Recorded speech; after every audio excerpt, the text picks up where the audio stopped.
You were a little muddy, so I think it was hard to catch you. Sorry. Totally good. I said, hey, everybody, welcome back to X's for Show. I'm Nico. And I'm TK. And that makes me your producer, Kevo. And we are here today to talk about some music. It's been a big year for comeback albums, big albums, new albums. It's been a minute, and we got a lot to cover today. I'm super excited. I know that for me, it's definitely been a big minute for Nelly Furtado. Very excited. She, big favorite of mine, going back forever. That's been my big album of the summer so far. TK, have you had an album of the summer so far? Oh, it's tough, man. This Nelly Furtado album really might be very close to the top of the list. I'm going to say, just so we don't both say the same thing, that it's Crash by Kalani. Which I do think is pretty amazing, but I was so stoked about this, and the energy of the lead up to it was really exciting too. Going all the way back to Nelly Furtado being on Drag Race. Yeah.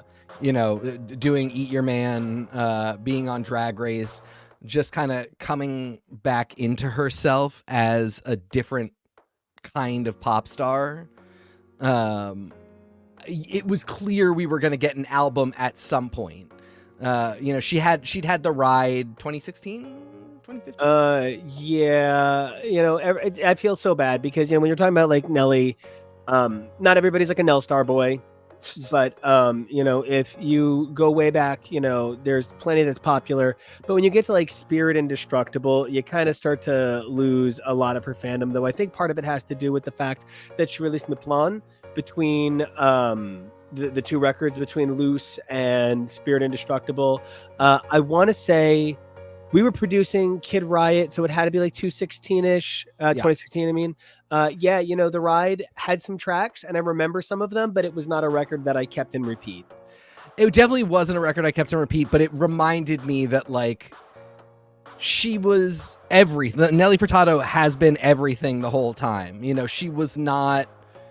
She made that transition from, folk pop star with, like, I'm Like a Bird into Loose Nelly Furtado pretty seamlessly. She was on and ready to go. And I think for a lot of people who weren't aware of her before that, she seemed like just kind of of her era pop princess that then faded away. But she's always just had so much talent. And The Ride was such like a showcase of that. It just didn't necessarily, timing isn't always right with albums. There has to be a mood in the room of our like general consciousness. And I felt bad that it didn't get there. But as soon as she started coming back up, you could see that the stars were just aligned for like this exact moment. The way she released the singles, the pacing and the timing, the amount, there were so many things that were just so right leading all up to getting the album and it being such a satisfying experience. I think it's always really crazy that when people think about Nelly Furtado, they think of her as like an indie crunchy girl. Cause I get it. That's what she was portrayed as. But like, she was a gal who dropped bars on mixtapes. She was not an indie crunchy rock girl. And so like, but it's sort of like when you think back and like, Big Me was the first, Foo Fighters single. Yeah. And what a terrible It really made them seem more like Matthew Sweet. Yeah. When they were grungier than Nirvana in a lot of ways.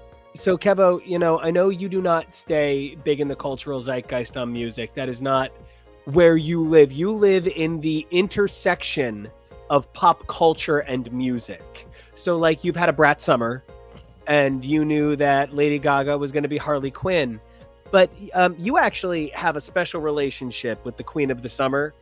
And I mean, Sabrina Carpenter has had a moment since This Girl Met World.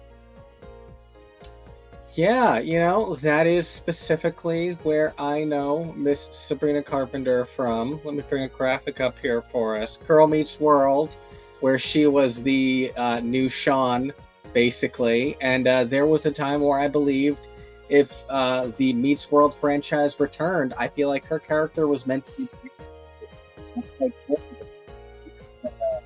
I don't know. I don't know if Sabrina Carpenter is ever going to be lured back to the Meets Worldiverse, should it ever happen. Because, yeah, wow. And it's so funny to think about where all these kids come from and how she came from here, Olivia Rodrigo came from High School Musical. Like, this network is still producing stars. It's very surprising almost. You know, and I think, like when I think about how some of these people have evolved, I think about how Sabrina Carpenter was the bad girl of the Olivia Rodrigo saga, even though she really wasn't. And I hated that media was like one is against the other, and like there's that one track she has that's like, you know, she gets hate mail by the dump truck, and I always laugh at that line. It's way better than that. Because like it's so weird to me that Sabrina Carpenter is having the year of her career after having had the worst year of her life. I mean, it's particularly surprising because she has been putting out albums and singles for a while, and they haven't been bad. You know, and she has gotten some traction with them. I think she's always been somebody that people like just fine. Nobody is like, I just hate her. But I don't know. Olivia Rodrigo had some thoughts. Well, you know, even that, like, it's, you know, it's such a funny thing, like the way that took off. All you have to say is blonde girl, and you know, fandom will do the rest. I'm shocked at how she built the career that she had prior to Espresso, the way that she did, but the reaction to Espresso and Please Please Please is just so singular, and to have it come when it did, I don't know, it was just really, again, this has just been such a fascinating summer and year for music and just right place, right time stuff. Like, I mean, Charli XCX, who I thought that's exactly was essentially over. I mean, like, I thought Charli XCX was over before Charli XCX was even like really a thing. As soon as I heard her in Fancy, there's this, I'll never forget it. Entertainment Weekly used to have this hot list, 15 things you need to know. And one week, number 13 was Savage Garden splits up. Darren Hayes will go on to have a highly successful career, while Daniel Jones will be a Trivial Pursuit answer.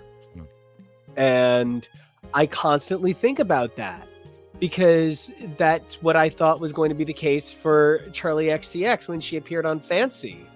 I was like, oh, this is going to be like the people that don't remember Nate Dogg, and you're all losers for not remembering Nate Dogg, because I would love him when he was down or out. I would still have love for him, girl. I don't think I felt like that, because she put out a lot of great work after Fancy. I think she put out a lot of her best work prior to Brat, after Fancy, but it didn't seem like she was there. There seemed like there was a ceiling for her. You know, I thought a lot of the tracks on Crash were really fantastic. I thought the album had a lot of energy. I thought it was a really fun listen. I listened to it a lot. I thought Good Ones was a great single. I thought Lightning was a phenomenal single. To me, it was, comparable to Brat. But a lot of it is just, again, right place, right time, what the vibe of the year is. The fact that this somehow dovetailed with the Kamala Harris campaign.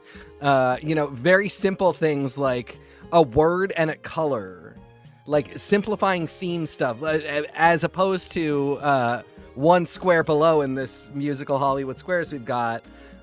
Miss Swift, who, I'm gonna be honest with you guys, Nico and I talked repeatedly about, like, any albums you want me to listen to for this? Like, do we have everything covered? Have you heard this one? Have you heard this one? I'm doing my re-listen to Nelly. We were fully covered. I still haven't listened to Tortured Poet Society, and I'm frankly not going to.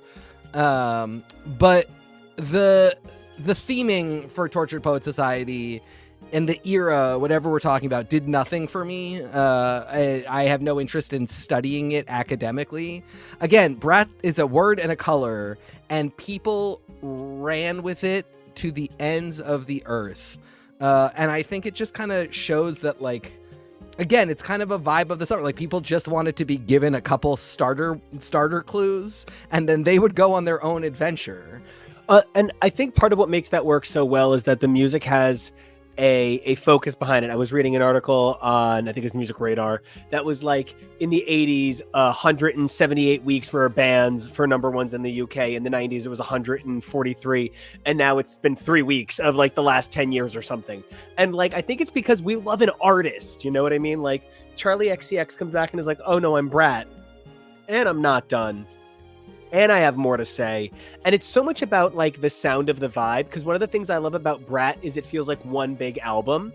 It feels like one big song. And like, I know that there's a lot of ways that that's a detractor and that should definitely be a bad thing.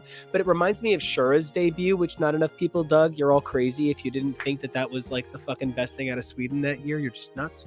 But, you know, when Shura did Nothing's Real, like that was just like 14 songs that all sounded vaguely the same in the best fucking way. And I think one of the things that I loved about Brat having that same, I'm not here to apologize, that every song kind of sounds a little bit like Apple one way or another, is because so do sitcoms. And that's something that we've entered an era of, like the friendification of music. And I think Brat synced up with the friendification of music in that way that Friends is so popular with the current Brat sect. Which is funny because Short and Sweet is kind of the opposite. It is Short and Sweet. I don't know how that's successful. I like it, but well, no, I know. I'm saying like so much of it is I think everything that you're saying about Brad is correct. And I mean, I think the point being, again, it's so like everyone isn't clamoring for one thing or the other, but it's a very you know it when you see it vibe. Brat works because it is one album that is all very on theme, on message, on brand, to the point where you can, saying this very generously, find the common thread in every song. But I think saying every song kind of sounds like Apple is also a really reasonable, simplified way to put it. Some of them are a little harder, some of them are a little softer, some of them are a little bit more dance, some of them are a little closer to like garage or grunge. But yeah, Apple's kind of the middle point around which all of the songs are essentially that. Short and Sweet is like there's Miami bass, there's country, there's pop. It's all over the place, and both can work for an audience in a summer if everything else aligns, because the girls are so different. How they're approaching their tours is so different. Their histories are so different. Where the singles went is so different. So you can have both, and audiences do clamor for both, but it's still, there is a little je ne sais quoi. There's a mix. There's a balance of factors that has to be right, and you can't just say, okay, I'm just gonna do what Charli did if you're Nico Action and create the same album. And I think part of that sources back to the thing, you know, Kevo and I have been talking about this a lot because I think she's a great songwriter and think she's sort of like a mediocre celebrity, and it would possibly seem like a not great person to hang with at times from the image. But Katy Perry and her terminal crash, I want to be clear about a couple of numbers for a minute. Kevo and I saw Kesha twice in concert in like 2 years. You know, a big Kesha fan from way back. Kesha just had, what do you call it? TikTok recertified. It was certified 8 times platinum. It was just recertified 12 times platinum. And it brought up a number of other singles as well to 6 and 8 times platinum. But the big thing I want to take away from this is Kesha has 2 diamond singles. She has Timber, and which recently Pitbull gave her back rights to, and like, you know, proper royalty balancing, right? Hey, Mr. Worldwide. And then separately, she has TikTok, which is by herself, right? To that end, Katy Perry has the second most diamond singles of any artist ever, except Rihanna. And Katy Perry has botched this record so hard that my mother brought it up at the dinner table. Your mom's engagement with pop media is my favorite thing in the world, because there are some things that are right in front of her face that she does not know, and then she like knows obscure Billie Eilish lyrics. It's my favorite thing in the world when she just busts out a song. Anyway, yeah, I mean, and because it's all wrong with Katy Perry. Like, we can sense these things. It's all wrong. For one thing, the still working with Dr. Luke is gross. The bold-facedly doing it, the kind of trying to be like, oh, I don't know, you know, like, I hear your concerns, but I'm making this record. Like, there's no apology in it. There's nothing. And then the music is bad. Like, it's just not good. And she should feel bad. I think Zoidberg would be a great guest star to kind of bring things up a little bit. But yeah, there was nothing here. It's what really boggles my mind is that nobody heard Woman's World and thought, this is lame. Like, this is so lame, don't release it. I think there are some other tracks on there that are good that you still just can't escape, that people have decided. I don't know. It's weird. They've decided Katy Perry can't work with Dr. Luke. Apparently, Kim Petras still can. Well, and I think some of that has to do with Minority Shield. Yeah, we have talked about this on the show before. Yeah. I mean, like, I think as a young trans person trying to battle back the incredible bias that they're going to face. We want her to succeed. And so we go, oh, well, she has no choice. Yeah, she's got to do what she has to get by, so we'll accept it. I will say there's also the fact that he just made her better tracks lately. Like, a lot of Dr. Luke's Kim Petras tracks are not good. There's a bunch that are not good, which is why she hasn't had an album that has stood out like Brat has or like Short and Sweet has. It's why, like, her album got shelved. She made an entire new album that flopped, and then the shelved album got put out, and so she had like 3 debut albums. But yeah, Dr. Luke just made better tracks in the last 10 years for Kim Petras than he did for Katy Perry. Like, that, at the end of the day, the tracks just aren't great. And now, Kevo, I know you didn't listen to Harlequinn with me this morning. Let me tell you, tracks. I did not think it was great. I thought it was fine. Oh, no. Okay. It was good. Okay. But like, I think about the thing this conjures for me is Bat Dance. And the Prince soundtrack to Batman with Danny Elfman. Yeah. And the Bat Dance music video. Yeah. And like, this was fine, but I don't understand what it's meant to be, and I don't understand how it stands on its own as a piece of art. Now, of course, there's a Batmobile behind me, so I'm gonna go see Joker. But like, I don't know. I did not think this was a moment in time. I don't think it's a moment in time. I will for sure say that. This part of what we're kind of talking about here is how all of this stuff gets packaged. The idea that Tortured Poets Society has 35 plus whatever the number is different releases, and that people actually will go and buy every single one, that there's Brat, but there's 3 songs, so it's different, but it's not. And then the remix album that's coming up, like, there's just a lot of re-release and repackaging that happens to kind of move more merchandise. One thing that feels glaringly obvious about Harlequinn based on where it is in Lady Gaga's actual Lady Gaga album release cycle, we know album number 7 is coming out very soon. This is a Selma song. This is not a full. Yeah, this is the studio time was already booked. We got songs that are cheap and or free. I don't know how many of these are public. I guess none of them are public domain, but a lot of them are American Songbook songs, so they can't be that expensive.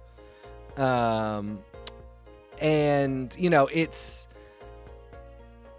thematically tied enough to the Joker that it means something, but this is also essentially just the third of the album type that she did the other 2 with Tony Bennett. This one is just her solo, which for me was really the thing that kind of perked my ears up a lot. I do like those albums with Tony Bennett. The thing I've always said about her is I think she's so talented. The pop music sometimes just gets a little samey for me.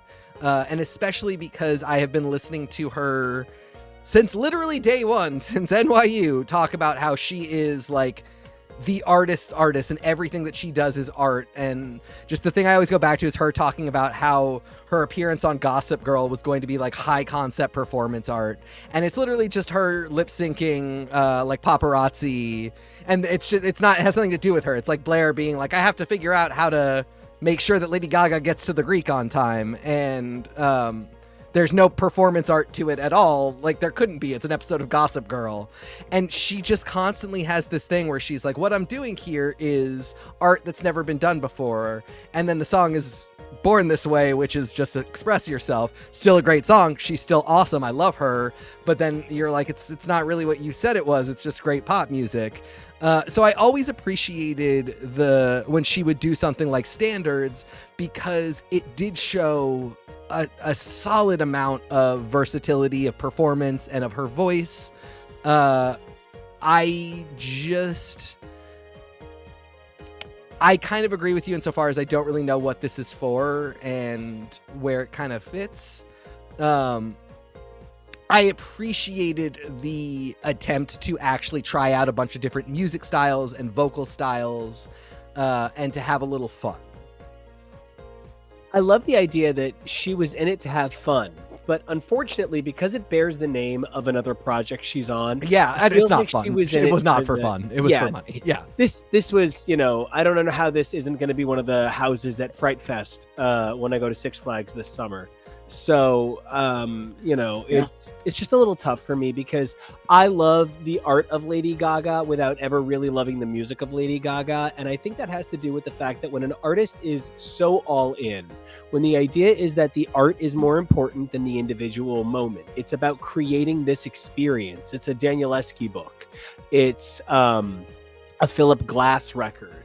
When you're engaging with art that becomes more than the artist themselves has to be unlikable in some ways. You need to be able to separate them from the piece. And so when fans of Gaga are like, how can you not love everything she does? I'm like, if you think she makes this to be loved by everyone, then I don't think you understand Gaga, my dear.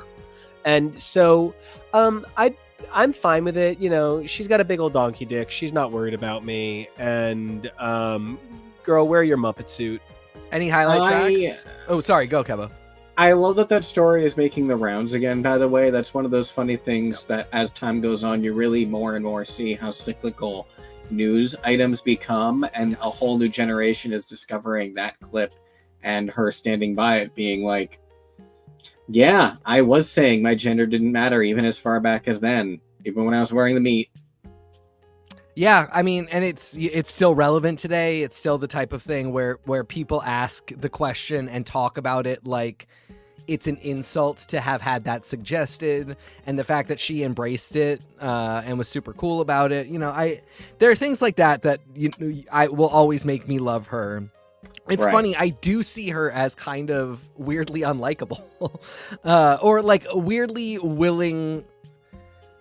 She makes the option available to not like her, and her very chaotic behavior a lot of the time to me is just like very self-aware in terms of just like, it's not going to be for everybody and I'm going to keep doing it. Mm-hmm.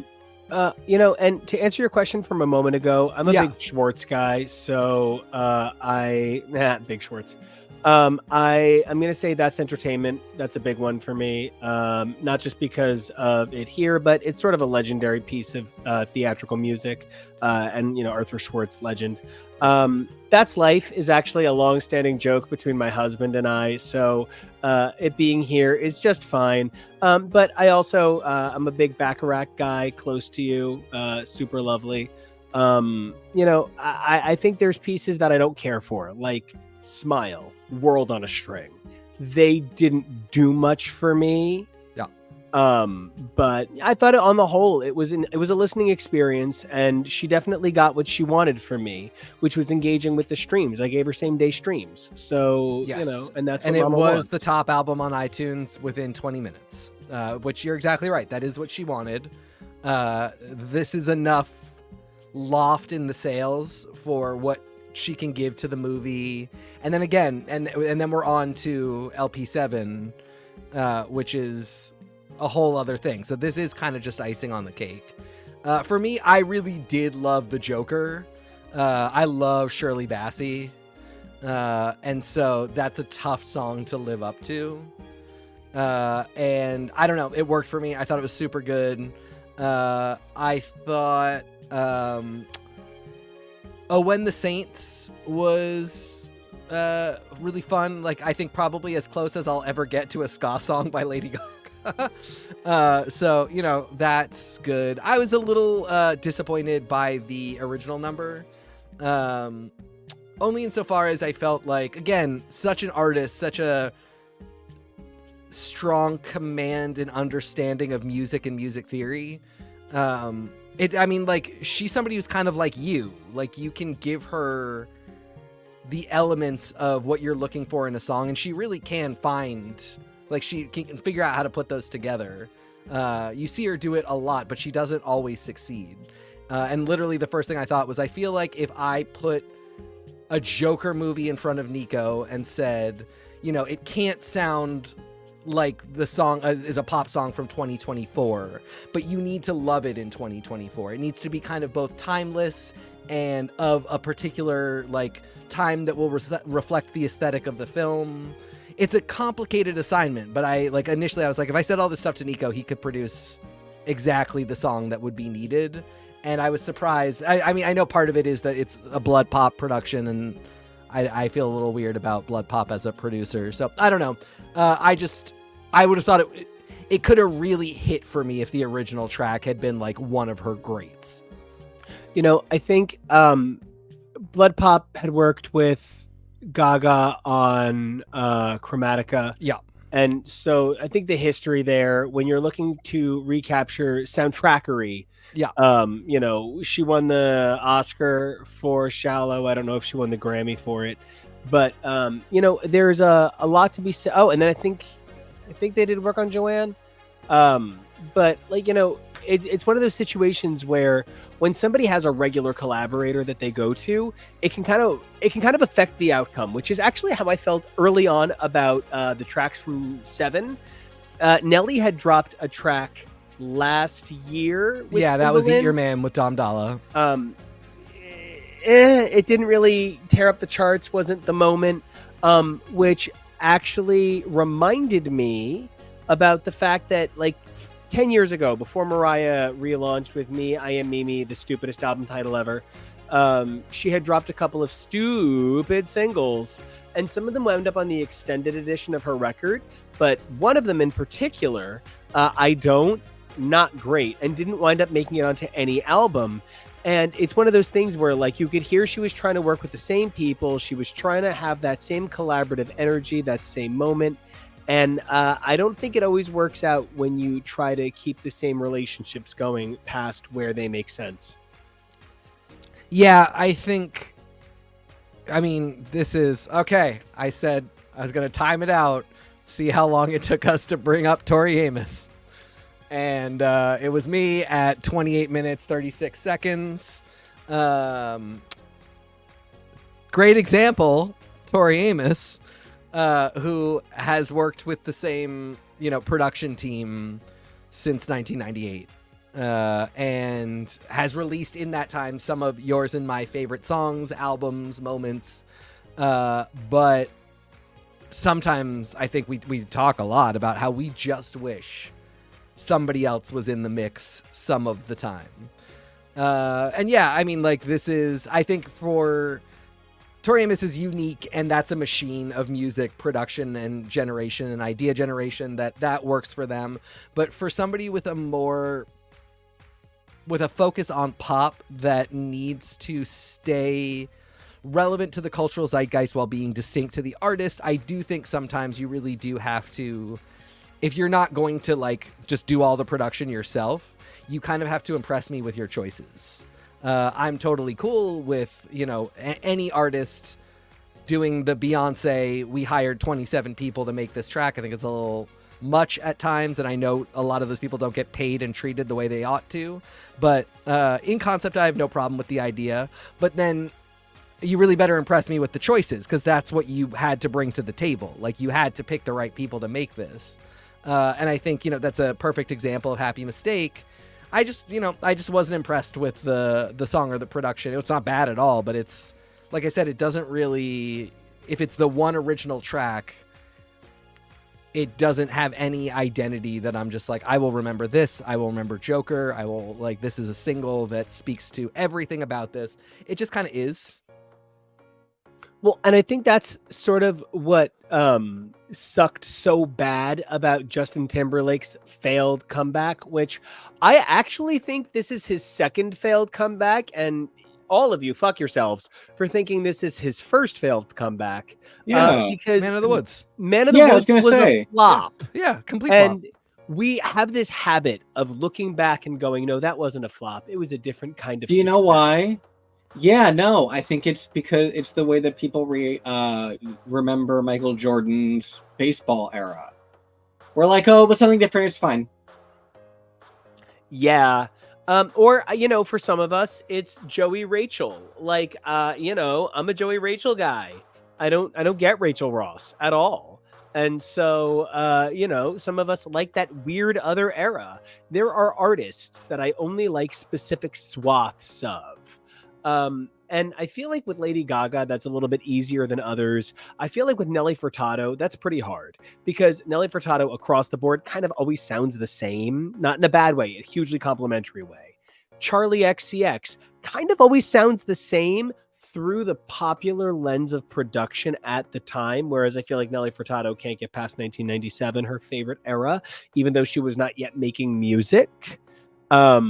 And then it's interesting because Taylor Swift is the Charli XCX model doing tributes to the Nelly Furtado era, but she's doing it in a package that's, I see the face, but I think one of the things is... It's that it's too much math for a 12-year-old. I'm sorry. Oh, absolutely. I'm not arguing with any of your points because I'm too stupid to understand what you're saying. Well, then we'll zip to a much more direct point. Yeah. One of the things that I think is really interesting about what's going on with the Justin Timberlake and Katy Perry flops is I don't remember the last time I saw artists say, no, you owe me being a fan. And with the J.Lo flop, the Justin Timberlake flop, there is a lot of, I don't know why everybody didn't support me. And I feel like Kalani had an equally big oops in terms of not making the sales numbers that everybody was kind of hoping. I was looking at a lot of big albums of the summer lists, and it was filled with a lot of expectations for female hip hop and also a lot of expectations for solo outings on K-pop. And I do just want to say that K-pop is declining at an alarming rate, but not alarming for the decline, alarming because every major genre hits an alarming decline. That's how it stops being number one. K-pop has hit its, but when you take a look at the numbers, the monthly bests, you're kind of looking at many months are now selling whole month what some best weeks sold in 2023. And that is a significant thing to note as there has been a very big number of non-K-pop girls dominating the year. Yeah, and Kehlani is a really interesting example because she rests in this kind of sphere where I think a lot of people know who she is, but she is not a big draw. She is not a big seller. And I think there were it seems like there were two options here. It does not seem like anybody thought this album was particularly going to flop, but it did seem like people thought it could maybe take her to the next level, make her closer to a Charli, make her in throwing distance of a Sabrina. And instead, she kind of just stayed where she is. The tour has done very well. The tour is generating the revenue for her, but the album sales are not insane. The listens are not insane. I think artistically, it's a phenomenal album, but that's not always that we know that doesn't always translate into sales. And I love an artist that can find the lane and stay in it or go up, but not have to fall out. That's always, to me, an impressive feat, because a lot of people will shoot for the moon and just completely crash and burn. I feel like that might have even been what happened with Megan Thee Stallion's album. I think everybody expected it to be the #1 album of the year. She had such a big, staple of years leading up to this. And this dropped at the beginning of the summer. It did not become the record of the summer. It did not dominate the summer. No. Instead, that went to Sabrina Carpenter by accident, who then the single that got her the summer. Nothing on the record sounded like that. Everything else sounds like Please, Please, Please, which I think is the worst single in the world. I hate Please, Please, Please. It is the least Nico song of all time. And Sabrina, I know you're watching, babe. I want you to know I love you. I think you're a genius. And I love the way you perform it. And she doesn't care. She didn't write it. No, and the songwriting is excellent. Big fan. And you are free to ding any of my work you'd like. I'll link you to my SoundCloud later, Sabrina. Thank you for the streams. But I want to just point out that like this hyper obsession with sounding like what Taylor Swift doesn't sound like to conjure her. Yeah. That is this current of country. I don't know. I didn't, what's her name that sings the middle, leave country or whatever? Yeah, it's weird. And it's compounded by Beyonce owning country and like putting a flag down that Black people have deserved for decades, and have always had a stake. Like Black people from the South have always had a stake in country, but have never been recognized by popular country music and the institutions of country.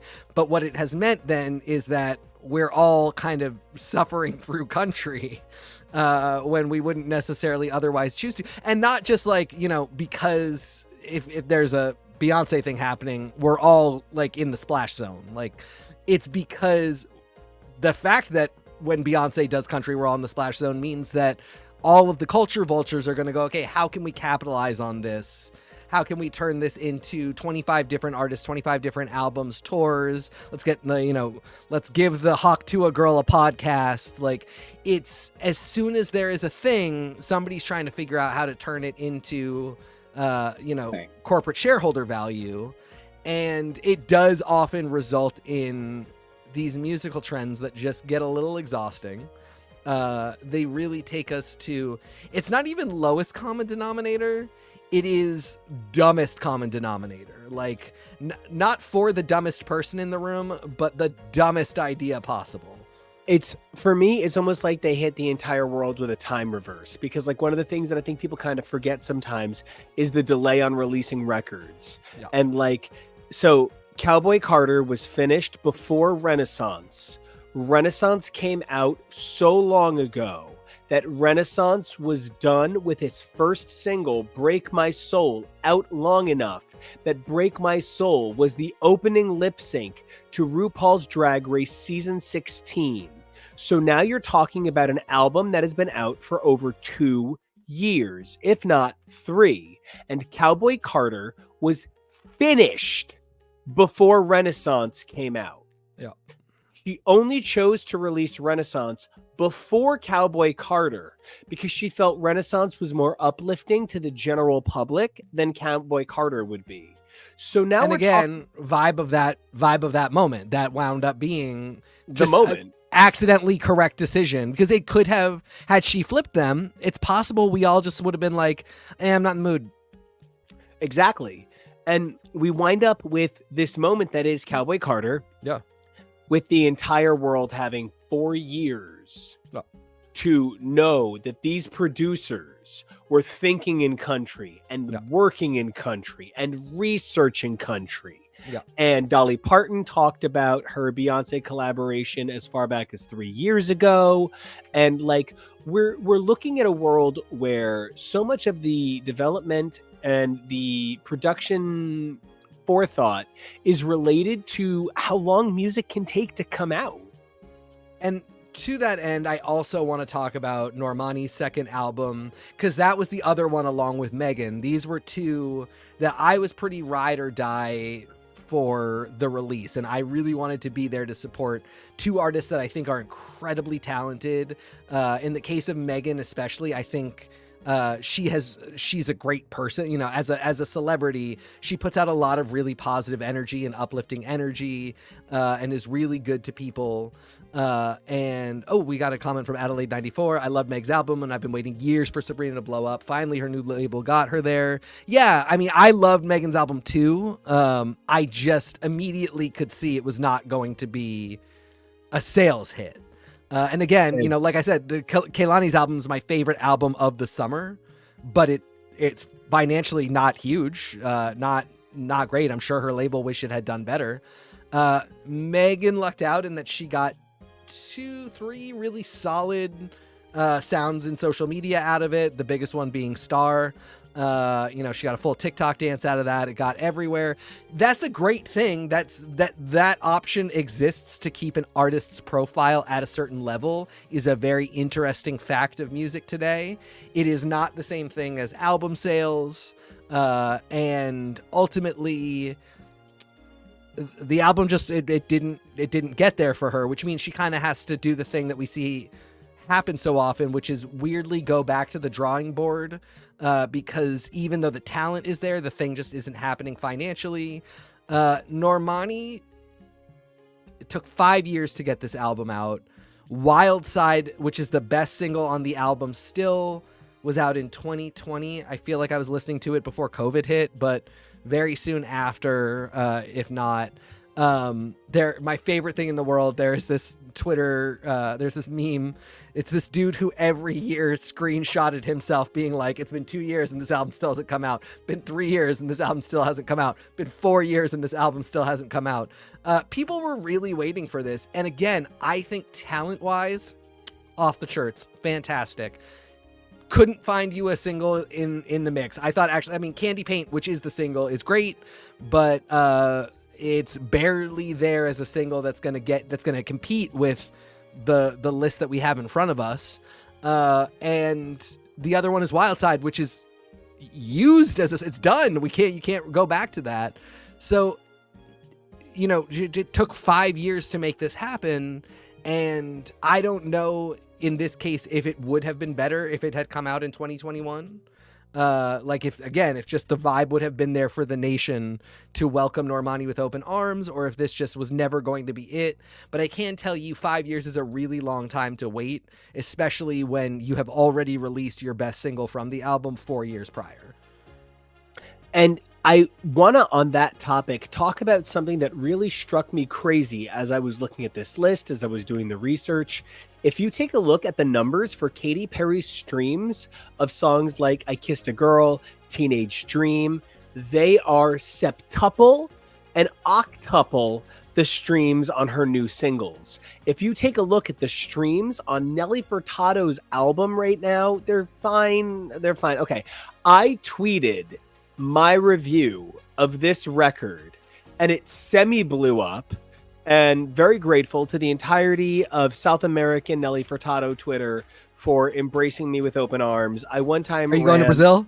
Going to Brazil? It was. For the record, it's Mustard Hanky on the left side. And so one of the things that struck me really hard about looking at those numbers, right, was the fact that Man-Eater, Say It Right, Promiscuous, Like a Bird, they're all either above honesty or directly competing with it. You know, Kevo, something that when we first became friends that I was shocked by was that you were not hyper consumed with pop music. You were not so worried about what was the number one song on the radio. You really just wanted to listen to your soundtracks and your favesies. And one of the things that I think is really shocking about the current situation is that we are facing an era where streaming is a major factor in how these artists make money. It used to be that you went out and had to buy the record, but now, Kevo, instead of hoping the song comes on the radio or playing your MP3, you just turn on YouTube Music. I had to think what we use. don't even use YouTube Music. You keep like teasing me for the fact that I don't use YouTube Music. Actually, I use just straight up YouTube. I use our YouTube Red. I use the hell out of it because I like music videos. I like fan videos if I can find good ones. I love stuff like that because, like you said, I love a lot of soundtracks. So, like, if I'm listening to Glee, I don't want to listen to the studio version. I don't want to listen to the 4.5 minute version. I want to watch the clip from the show. I will listen to Star Wars stuff, and so like if it can be set to clips, that's great. But yeah, there's the same thing though. Soundtracks. I was really startled this week, really more than before. I have noted that there are so many just album tracks that, for the most part, all they have on screen is the album cover. But like the new Beetlejuice soundtrack, in my suggestions came up the new theme, and at the very beginning, it's a slight animation of like the poster coming together of all the figures, and then it's just the solid, unmoving album cover for the rest of the video. But at the very beginning, there's that animation, and the whole soundtrack is up. The soundtrack for Dead Boy Detectives, which is now a canceled Netflix show. But that soundtrack is available to listen to on Netflix, and that's where on YouTube, and that's where I listen to a lot of my music. So yeah, exactly. We're in such a spoiled era of the random and obscure things you can find.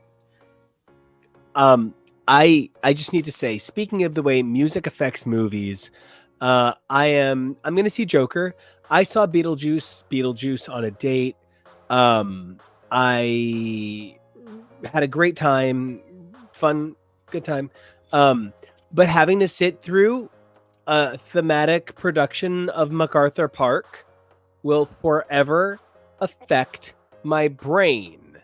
And that's something that, like, when we're talking about like soundtracks and we're talking about the way we react to these things and like the emotional things we associate with them, like I kind of think like Shake Sonora is just sort of like any fucking song. But so many of us have a positive association for it that we wind up giving it a slightly better rap. And I wonder if I would think Simple and Clean is the world's greatest song if it weren't in Kingdom Hearts, although Sanctuary is better than Simple and Clean. Sorry about it, weebs. I spent a couple years. Sorry, go ahead. Go ahead, you go. I spent a couple years completely forgetting that it Shakes Sonora and kept thinking it was Mambo Number 5. No, and that's really fair because I was going to say, I think about all of the ways that, like, Don't Stop Believing by Journey was used. Not just Glee, but Sopranos. Not just Sopranos, Monster. but they used it on Scrubs for a poignant moment. They used it for a gag on Family Guy. I think it was part of a whole episode plot. Shake Sonora could have easily been Pata Pata. It could have been any just sort of islandy fun. It could have been Padam Padam. Yes. Today it could have actually. The song could have been Padam Padam in Beetlejuice. I'm really surprised they went with such a classic. Such a horrible for song. Beetlejuice as opposed to something. What? Worst song in the Padam? Fucking world. No. What? Oh. No, MacArthur Park. Oh, MacArthur Park. Is the worst song of I all really hate time. MacArthur Park. It creeps me the fuck out. I think it's the creepiest song.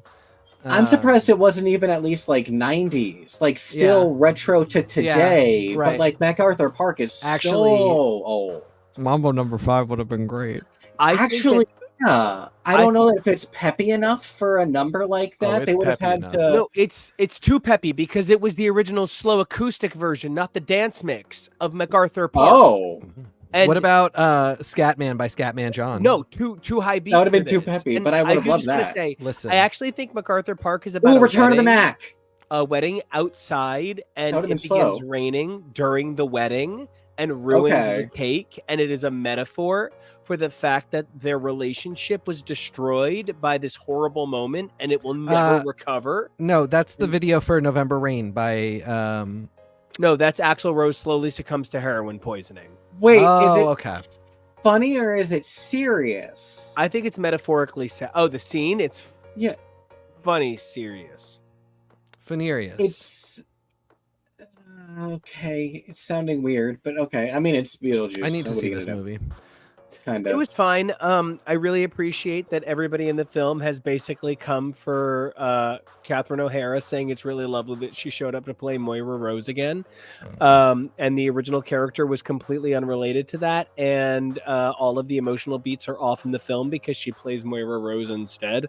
I love that nobody is coming for the fact that Jenna Ortega just plays the exact same beat the entire film. You know what? Not to tangent too far, but that actually, I'm kind of glad for her that she got to rewrite that, because two of the biggest roles that she was known for our generation for a while were the awful stepmom from Beetlejuice and Kevin's mom, who frankly at most times was portrayed as very awful. And so I really didn't care for Catherine O'Hara early on. And so it was really through Christopher Guest and then a lot of other different smaller roles before Moira that I came to love her. So that she's stock or she barrel. You've met my Aunt Vicky, girl, so you understand why for me Catherine O'Hara seems just fine. Yes. Anyway, back to pop music, I guess. Yes, pop music. One of the things that is really important to note is how many of these artists have nothing to do with their new records. Taylor Swift releasing a new record and it being such a big deal is great for Taylor Swift. But when it was, Folklore? Yeah. And it wasn't a big hit for her. It was a good hit, but it wasn't a big hit. Yeah. That's fine for her. And it doesn't actually make a difference. Whereas when Nelly Furtado's second record, Folklore, was a bomb, it was a big deal for her. Yeah, it was huge. That was almost a career ender. When Joanne was a floppinski, if she had not already had the forethought to be thinking about acting, had to be thinking about moving into TV and film, I think Lady Gaga could have wound up sort of a stain on the pop culture sidewalk as a result of too big, too fast, and then nothing suddenly making her seem like she's no one. Yeah. I mean, that was a pivotal moment. And I mean, it's tough to oversell how huge the first two records were. So she did at least have that financial cushion, that career cushion. And then she had the ambition to branch out into other stuff. She also had like House Lab, like she had the makeup line, which, you know, as many people will tell you, it's the merch. The merch is what makes the money. And we were talking earlier about how Francis Ford Coppola can afford to make the most expensive self-financed flop of all time because he has money in other things, in tangible commodities that make him quite a lot of money. 50 Cent invested heavily in Glasso, which made vitamin water. So, you know, he is now apparently producing for, I think, Netflix, the Diddy biopic. And like, he just has the money to do that. It's not from album sales, which were fantastic for him. That's a comfy life off of the 50 Cent album sales of the early 2000s, but he took that money and put it into something else. Lady Gaga did not dissimilar things, just very different directions. So she had a lot of room to fail. And in some ways, I think that's great. I will say, I think it has meant that she's never had a stratospheric launch again. She's had, you know, great stuff, but never the hype of those first two. And I think it has to do with the fact that the first two were designed to be accessibly revolutionary. Yeah. They were not truly revolutionary. I love that. I love that. Trademark that right now. Sign off. We got to go to the patent office.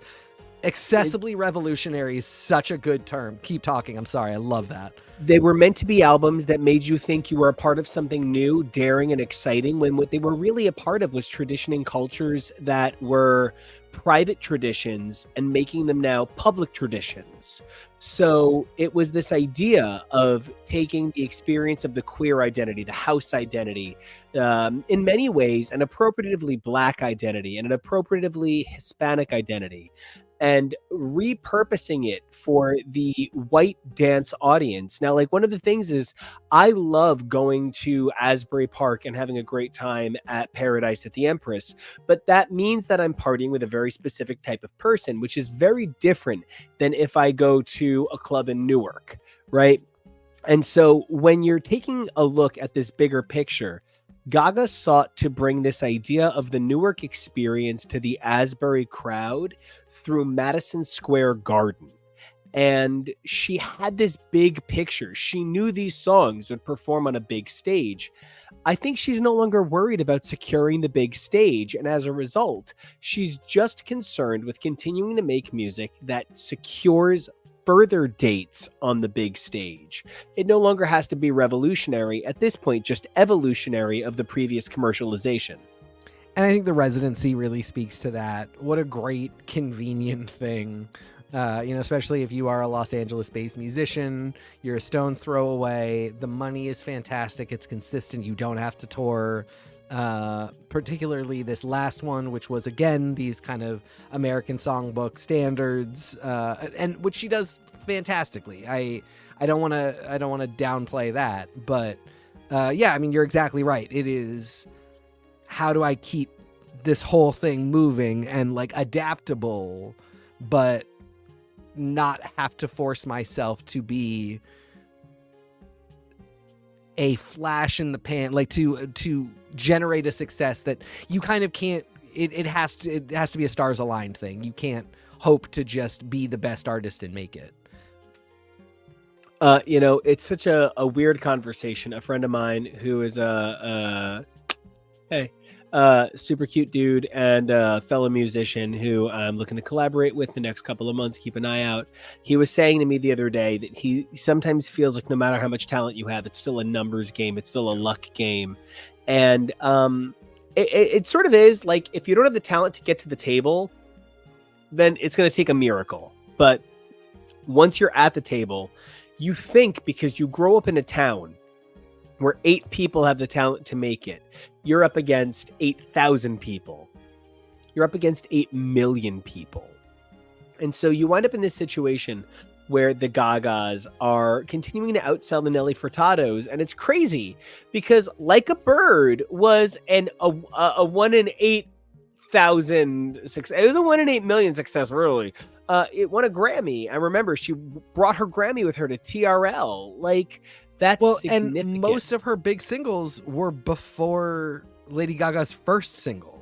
Absolutely. And at the time when Lady Gaga was really getting her start and like doing Warped tours and like performing in Walmart parking lots, Nelly Furtado was the huge, like, Lady Gaga could never hope to be Nelly Furtado. There was no expectation that she ever would be.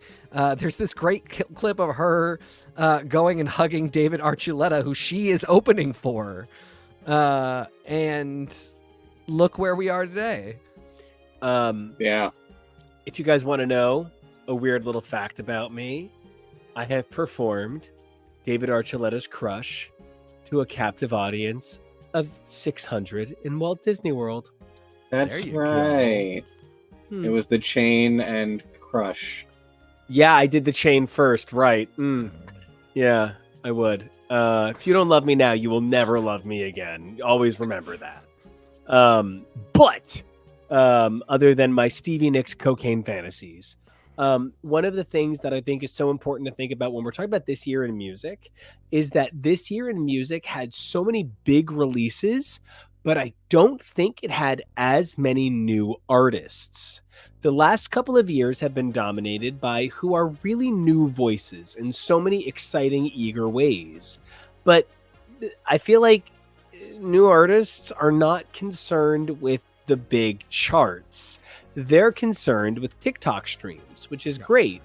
But this week, TikTok shut down its music service, music sales system, which led to the biggest spike Spotify has seen in its stock price in quite some time. Good job there, TikTok. But it's just another way the Chinese government is screwing us over. Well, no, I was going to say, just further proof that they do not have a plan. We do not need to ban this app. They are not pulling it together hard enough to fuck us over. Truly.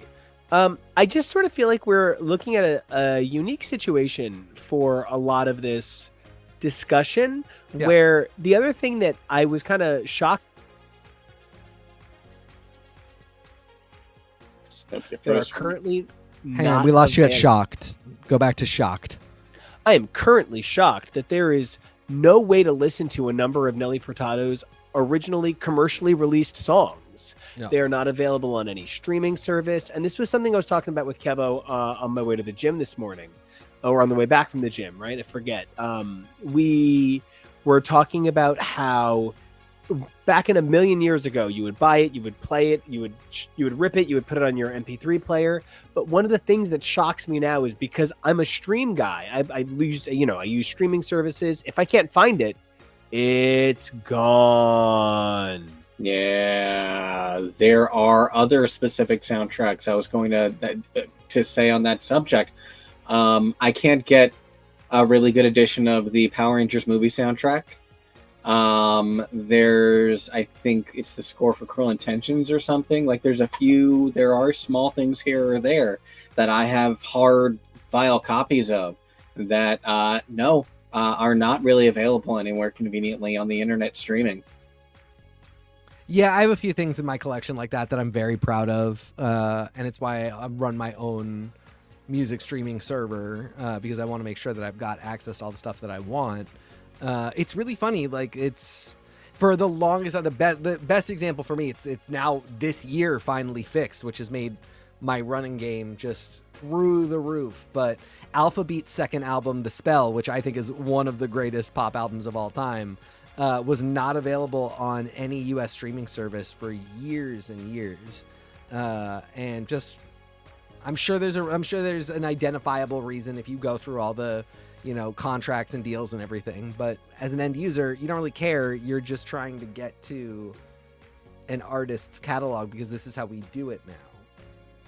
Mm-hmm. And it's for me really ruined my bootleg game because like when I had all of these services and all of these servers, and like I used to always make sure I had a CD backup, and every once in a while a hard drive would crash and you would have to rip all of the CDs again. You would put it back in your Music Match jukebox, which you had set to the purple cloud skin, and you would auto rip the CD as soon as you put it in. You kids today will never understand. You'll never understand needing to download all of the plugins for Winamp. It really whips the llama's ass. It really does whip the llama's ass. And so when you're thinking about how you get your hands on music now, I actually can't stand how often that I can't get the version of a song I want commercially anymore. I don't want to have to go to file sharing services, but when I want the 11-minute version of Running Down the Way Up, I want the 11-minute version of Running Down the Way Up. Also, how many times did we buy that? How many times have I personally bought Movements in Still Life? Exactly. So I'll be pirating it if I need it, sir. I've paid my dues. I've bought it. Exactly. Yeah. No, I get what you're saying. I think I have it 4 times on vinyl. Yeah. We're the generation that paid $120 for every season of The X-Files on DVD. Thank you. Not me. Not this guy, but a lot of people. No, in fact, I found out that Amazon.ca was selling the X-Files complete series on sale for $70 if you didn't mind that the box art was all in French. Yeah.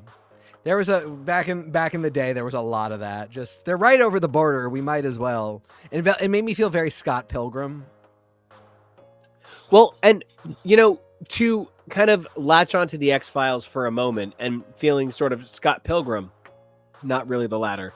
But to jump onto the X-Files for a minute, please. One of the things that was really exciting was when you would sometimes find a record like the X-Files Fight the Future soundtrack, which would have an incredible remix of Walking After You by Foo Fighters or Sarah McLachlan's Black. And it felt like finding something. But now there's a certain air of completionism that I sort of feel runs current through Taylor Swift, runs through Carly Rae Jepsen, runs through Charli XCX's library, where there are completer and completist versions of these albums that give you all of those songs. I now feel it's actually kind of hard to find a cool new song by your favorite artist that you didn't know. Not everything can be Imogen Heap on Melt. I feel like it's even maybe in both directions, where it's either it's impossible for you not to know, or you just sort of live with the fact that, yeah, there's so much stuff out there that I don't know. Like we always talk about those Marvel shorts that exist that have like the actual actors playing their characters. There's all these little tidbits and things that people could enjoy that they don't even know is out there. I think there's a lot of that too, where it's like, yeah, I'm sure there's tons of whoever songs that I don't know.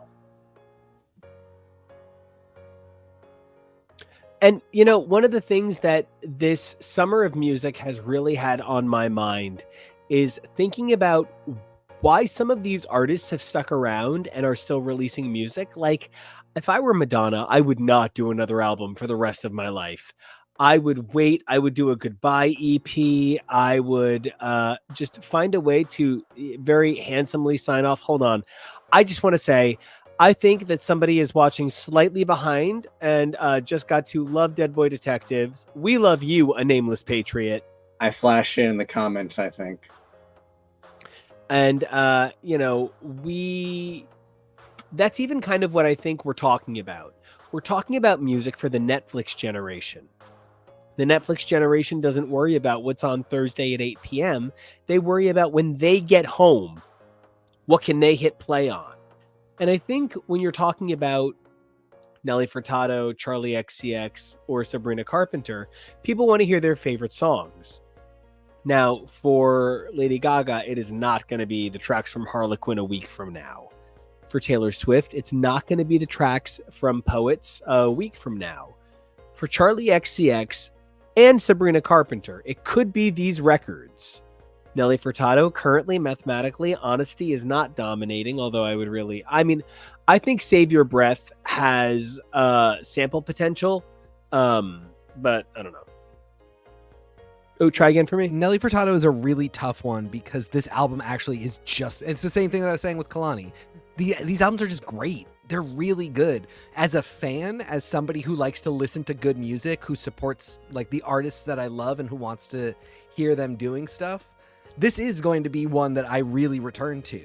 I think Honesty probably is my favorite track on there. I think it is a phenomenal single.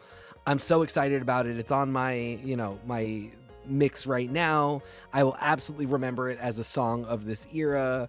But yeah, like in the cultural zeitgeist, it's still not gonna be up there fighting with Promiscuous Girl and Say It Right and so many of the songs that we know from her.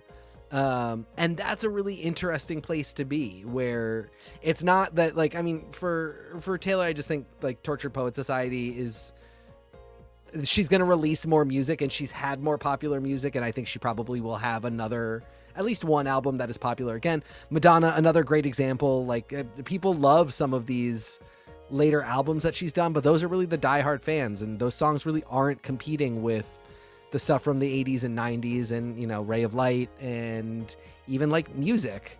So, it's kind of your choice how you go about it from there. But I'm so glad we talked about these records, because I especially Nelly's is one that I'm just like, I'm so excited about it, while also seeing that, yeah, in the summer of Brat Summer, it's not really a heavyweight contender, but not everything should have to be recognized and be great. And I think that's even part of what we're talking about. When you're talking about a Justin Timberlake flop, you're talking about an album that we were told had to be great. Just because it's coming out, it has to be amazing. The Cure just dropped a new album, and everybody is giving it B pluses. I'm so thrilled, but no one's giving it an A, just to be really real with you. And that's fine. They're the Cure. I get sad a lot. I put Cure songs on and hug myself. It's fine.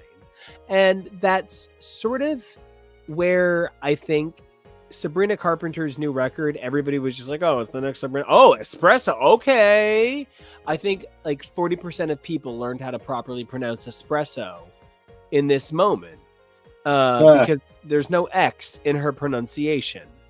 And at that same time, I think we are looking at a world where Kesha's success with Joyride is significant. Kesha's had a couple of records in a row that I've been like, Kesha Rose, mama, listen, Kesha's turn, right? And it's tough because you want to see her succeed, but some of these albums have been like tough, and like Raising Hell sounded like a sped up version of Praying, and like it was just so hard to root for some of these singles despite enjoying them, that when Joyride came out and Kesha full on said, no, I'm a drag queen, it's fine, we were all just sort of here for it, and it's been her biggest success in a minute. I wonder how much she also benefited from that sort of Sabrina Carpenter. People kind of wrote her off as not having another hit in her, the same way Charli XCX came back with Brat.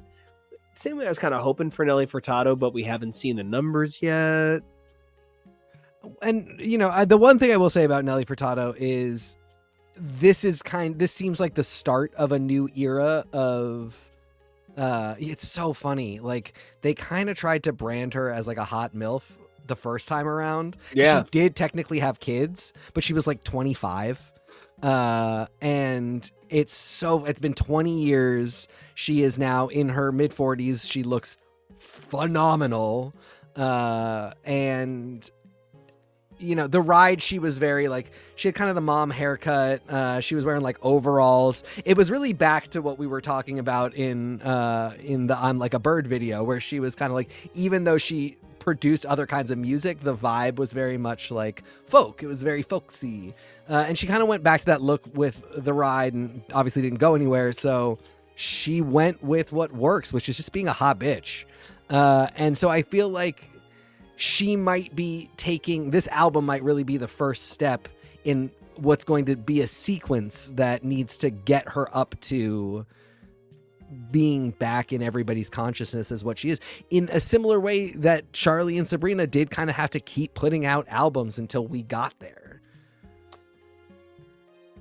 I don't want to introduce a new topic because okay. I thought we were I know. It's just one of those. I could talk to you guys about this forever. But album sequences are such an important concept to consider, because the album sequence is such a central part of how artists flow. Yeah. When you think about the way a natural sequence occurs, when it's Mariah Carey's first 4 records accidentally forming that sort of natural evolutionary sequence, and you compare that to somebody like Nelly Furtado, who has her peak season, her down season, and comes back up.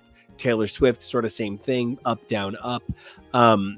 Just to get my one Tori Amos reference in, Tori Amos works in eras more than just about anybody. And I really see how thinking about 7 as the beginning of 8, 9, this could be Final Fantasy for Nelly Furtado. This could be, Furtado Fantasy, and 7 kicks off the great era. I love this reference. Yes. So, I would love to see that. I think on the whole, we're really looking at a really cool summer where artists are no longer held down by what they release now, but instead have the opportunity to reflect on and think about their catalogs and what they're pushing. And I think that's a really significant thing. Yeah, and it's exciting. It's exciting to watch it happen, and to get to like this summer we've experienced, as we kind of just went through in this review, we got to see it in different forms with these different artists. For Charli, it really was the culmination of a lot of artistry and hard work, and a lot of experiment, a lot of writing for other people, a lot of doing features. And for Sabrina, it was a lot of image cultivation and a lot of working through what the sound might be. It's so funny. The first Sabrina Carpenter single I really got into was Heartbreak on Repeat, which is like 2018.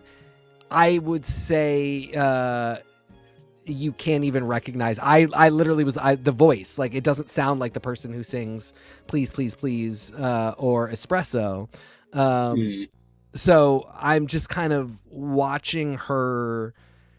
If you look at the albums that she's released and watching her evolve, this really does feel like the culmination of something, the practice of something. And for Nelly Furtado, the career goes back so much further. It's decades of, highs and lows, as Nico said, just like album cycles, and now we're in this kind of new era. It's just been, and I could go through all of these girls and say something similar.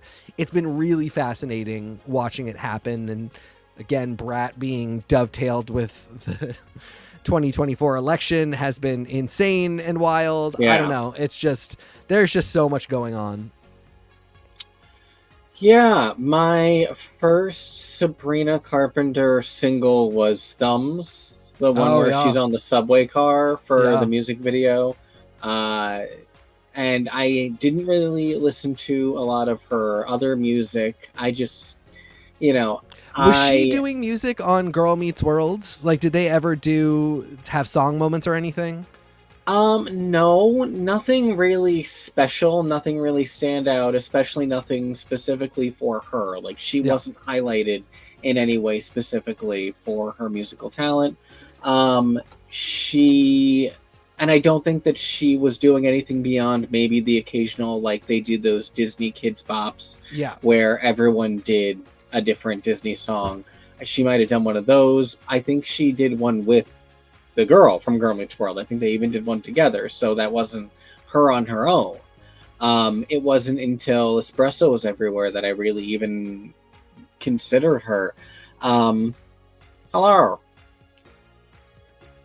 She is such an interesting one, and I am also so intrigued by the fact that she's getting a Christmas special. Oh, there's a Christmas special? She's getting a Christmas special on Netflix. Oh my gosh. That's actually exciting to me.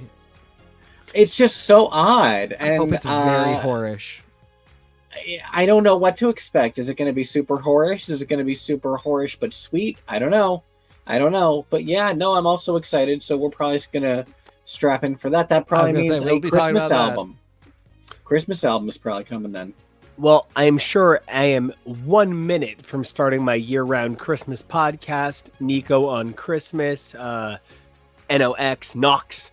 It's super popular already, even though it hasn't started. You definitely want to check that out. And I will be covering that for sure. But beyond that, guys, I've had such an incredible time talking about this unbelievable evolution of music over the course of 2024. I felt like in 2023, I didn't have, it's going to sound so dumb. Amazon is not sponsoring this, but I didn't have the headphones I wanted. And I bought the new versions of the Amazon earbuds and hated them. So I bought the previous version again, and suddenly I have music back. And I've been really just sinking into different sounds, different songs. And when I need to run it out, I have definitely been enjoying 7. I just want to brag, and I know it's so stupid, but I did my first it was 3 miles in 13 minutes for the first time ever to Nelly Furtado. No, 13 and a half. And then I threw up, and it was terrible. And I thought I was dying. And I ran so fast that my legs hurt. But it was on a treadmill, so I know it was all fake. But it was to Nelly Furtado, and there was so much water on my shirt, I had to like wring it out, and it was disgusting. And so I just want to thank Nelly for giving me the run speed. She's always going to be there for you. Oh, she made me bounce. Save your breath. They save my breath. Because you can't. I learned to wear my bird dogs, though. Okay. Because that was definitely the better move. And it was super exciting. And I want to thank Nelly for that. I want to double check. I want to like look at my little image of it, but very proud. And it's been a really interesting summer because I felt like I didn't have music, and so I couldn't even do cardio. Like, it's that's so important to who I am, to have music as a part of what I do. And so I just looked, by the way, I looked it up on my phone. It was 15 and a half. I just want to be clear because I'm a real person, and like, I'm not just an AI bot, which tells you anything you want to hear. Don't be impressed. He has enormous long legs. Yeah, don't be impressed. He's a gazelle. I'm 6'1". It's stupid. But no, really, having music back was really important to me. And it really made me feel like I was kind of like enjoying something, whether it was listening to Brat or listening to 7, listening to Megan or listening to Poets. There was something that was coming out kind of nonstop all summer long that excited me, that it gave me something to look forward to. And I just really want to see 2024 end on that same note. I know that as the year winds down, we kind of go into awards music season, and I know that tends to be a little bit iffy for people. It's always big high concept albums, but if one of our greats has something in her, I'd be happy to hear that. If one of our greats has something in him, you'd have to find me a him, but fine. And 2024, let's end the year on big music. Yeah, I couldn't have said it better myself. It's funny, it's not even October yet. So we've got October, November, December. We got a full quarter left for somebody to release something. I know we're going to get a couple other really hot ones in there. I think the next thing I'm looking forward to is the Brat remix album. But I know we'll get more. And then, I've never been more aware of being prepared to start paying attention to what the vibe is for 2025. Because it builds, It starts early. There are there are breadcrumbs left in the previous year. I think we didn't talk at all about Chappell Roan, but I think there's more from her to come in the following year. Because hold on, if we're going to talk about Chappell Roan, what we should do is we should just cancel Sunday with very little notice. We should just let all things go. I'm pretty overwhelmed. Listen, Hi, I'm Nico. I have bipolar disorder. My manic flare-ups last 2 to 3 weeks, and the depressive episodes last forever. But so I really get it, Chappell. I do genuinely, and I am not making fun of the mental health experience. What I am going to point out is, Mama, you should use your call-in days on days for the studio. As a guy who used 2 days off this week from his PTO. I just want to say, Chappell, Mama, you do not have on stage PTO. Your fandom loves you. When the Foo Fighters canceled and they had to be replaced by Jack White and Greta Van Fleet, it was certainly a moment. But Chappell, listen, sweetie, unless they're going to call the X's for show, and I'm ready to perform. I have a wall of guitars, really. He's good to go right now. Ready to go right now. Let's go. I worry about the state of a human being who is openly saying this is too hard for me, continuing in a situation that is too hard for them. It's why I don't want Donald Trump to be president. Yeah. He has clearly said this is too hard for me. Please stop. I'm exhausted. But he's already on that ballot. So yeah, it's rough. Musically, I think I'm excited to see what's coming. I hope it all comes together. But yeah, I do think you can see the breadcrumbs of what's going to be interesting in 2025 already. So I don't know. I'm very excited for the year ahead. Well, until we come back to talk about everything amazing this past week in Drag Race, that is, of course, the amazing premiere of UK season 6. Already loved it. Already had an amazing time. Already have a queen whose name I can't say publicly. Great. Really though, great episode. Can't wait to watch Global All Stars and more. We will be back next week with comics, some video game coverage. Very exciting. And then, of course, more and more after that. We're going to be covering Agatha All Along real soon, which I guess you can just pretend we've been covering it, Real quick, speaking of music, do you like Ballad of the Witches Road as a song? Both of you. This is not just for Nico. Are you asking? Kevo, go first, because this is going to be a better answer. Well, I want to say this first. The opening of the first episode, without too much of a spoiler, Agatha is humming a song, and I assumed she was singing the song, Agatha All Along. And that is where I initially recognized the melodic similarities between the Ballad of the Witches Road and Agatha All Along. I enjoy elements of the theme and things they do about it. Do I genuinely love the song? Yeah. I don't know. Okay. All right. Fair. Why? I love it. Okay, go. All right, so if please, by all means, because like no, my, I was gonna say I absolutely I'm so charmed by it. I'm so charmed, Kevo. It's the one thing where I'm like, no, I'm not gonna listen to it. I'm gonna go watch the video because I'm so charmed by all of these women singing, and it's Patti LuPone.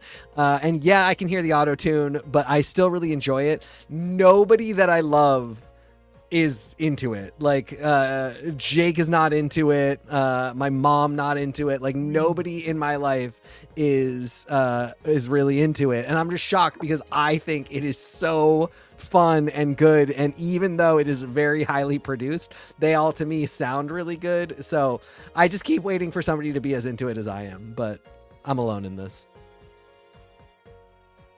Do you have thoughts? So I mean, it's a madrigal in the Yeah. first place. Yeah. And I am classically trained in singing madrigals, so this is quite literally the place where my heart exists. I love harmonies based on sustained notes, forming chords and then conceptual identities. The song starts in C major at a 64 or so tempo. It moves into a D flat major at like a 72 tempo, and it continues to bear out in singular voicing, sort of focusing around the alto tone in a sort of madrigal SATB that is so indicative of understanding of concept. And now when you move from C to D flat major, what you're really doing is you're moving up a half step. And part of why that's so important is because it builds the eeriness. It builds the suspension that your ears hear. And right when it moves to the D flat, it jumps up to that 72 BPM. And when you go to that 72 BPM, when you go to that escalated sense of terror, right, because you've slightly increased the key and you've slightly increased the speed, Pushes you forward. it pushes you forward. And so it goes from a madrigal to a haunting melody.